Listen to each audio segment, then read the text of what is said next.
টেবিলের নিচে নয়, টেবিলের ওপর দিয়েই লাগামহীনভাবে চলছে ঘুষ দেওয়া নেওয়া। প্রতি ১০০ জন সরকারি চাকরিজীবীর মধ্যে ৯১ জনই নিচ্ছে ঘুষ। সরকারি অফিসে সেবা নিতে গিয়ে যেন ঘুষ এখন অলিখিত নিয়মে পরিণত হয়েছে। সরকারি সেবা পেতে হলে ঘুষ না দিয়ে উপায় নেই, এমনটাই বিশ্বাস করেন দেশের অধিকাংশ মানুষ।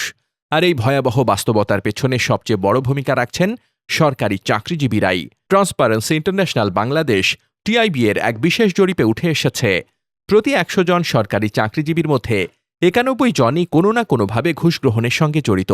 অন্য যে কোনো খাতের তুলনায় এই হার প্রায় ৫ গুণ বেশি, যা দেশের সুশাসন ও জনসেবার চিত্র নিয়ে নতুন করে উদ্বেগ তৈরি করেছে।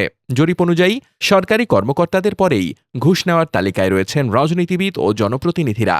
প্রতি ১০০ জন রাজনৈতিক ব্যক্তি বা জনপ্রতিনিধির মধ্যে ১৯ জন ঘুষ নেন বলে জানিয়েছেন জরিপে অংশ নেওয়া মানুষ। এরপরই রয়েছে দালালদের অবস্থান, যারা সরকারি অফিসে সাধারণ মানুষের অসহায়ত্বকে পুঁজি করে অবৈধ সুবিধা আদায়ে সক্রিয় ভূমিকা রাখছে। এমনকি নিরাপত্তা প্রহরীদের বিরুদ্ধেও ঘুষ নেওয়ার অভিযোগ উঠে এসেছে।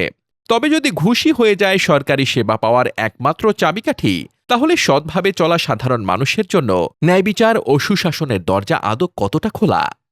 Desk report, বার্তাবাজার।